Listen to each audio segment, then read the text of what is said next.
हाँ, हरिओम। वाणी है। घड़े की सार्थकता तब ही है जब घड़ा घड़े रहते अपने को मिट्टी जान ले। तो भाव यही, मनुष्य का शरीर भी मिट्टी से ही बना है। तो ऐसे ही भाव कि जैसे घड़ा घड़े रहते ही ये जान ले कि अपने को मिट्टी जान ले, यानी मैं बना मिट्टी से ही हूँ, यानी अपने मूल तत्व को जान ले, तो ही घड़े की सार्थकता है। ऐसे ही हमारे जीवन की सार्थकता भी तभी है जब हम जीवन रहते रहते अपने आप को जान लें कि हम परमात्मा स्वरूप ही है, परमात्मा का अंश ही है। जैसे मिट्टी का घड़ा मिट्टी से ही बना है, ऐसे ही मनुष्य भी परमात्मा से ही बना है।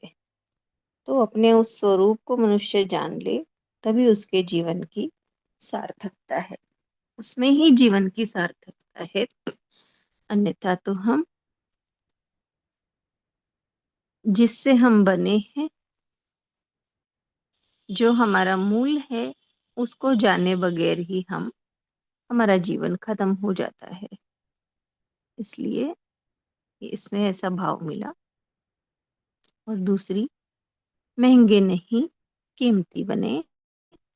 तो यही है, जीवन तो सभी को मिला, लेकिन कोई कोई अपने जीवन की सार्थकता को, किसमें है जीवन की सार्थकता, ये जान लेता है और अपने जीवन को उन गुणों से भरता चला जाता है। भी सोना कीमती क्यों है? क्योंकि वो सोना है, इसलिए तो उसकी कीमत है। ऐसे ही मनुष्य जीवन की कीमत किन भावों से, किन गुणों से है। उन गुणों से अगर हम अपने जीवन को भरते चले जाएं, तो अपने आप ही हमारा जीवन जो है कीमती होता चला जाएगा। इसलिए बताया कि महंगे नहीं कीमती बने।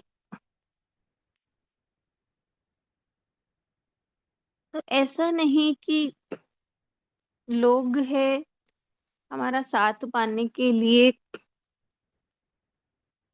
तरसे, बल्कि ऐसा बने जैसे संत हैं वो कीमती हैं लेकिन सहज उपलब्ध हैं सबके लिए। कोई भी जाके संत दर्शन कर सकता है, उनसे मिल सकता है। तो इस तरह यही कि महंगे नहीं, कोई हमारे पास पहुंच ना सके या मिल ना सके, या हमने कुछ पाया तो हमारे अंदर एटीट्यूड आ गया, ऐसे ना बने, बल्कि कीमती बने। है तो कीमती, लेकिन सर्व के कल्याण के लिए जीवन हो। इस तरह से ही भाव समझ में आया कि महंगे नहीं कीमती बने। और जो कीमती हो जाता है वो महंगा तो अपने आप ही हो जाता है, यानी उसकी वैल्यू जीवन की अपने आप ही बढ़ जाती है।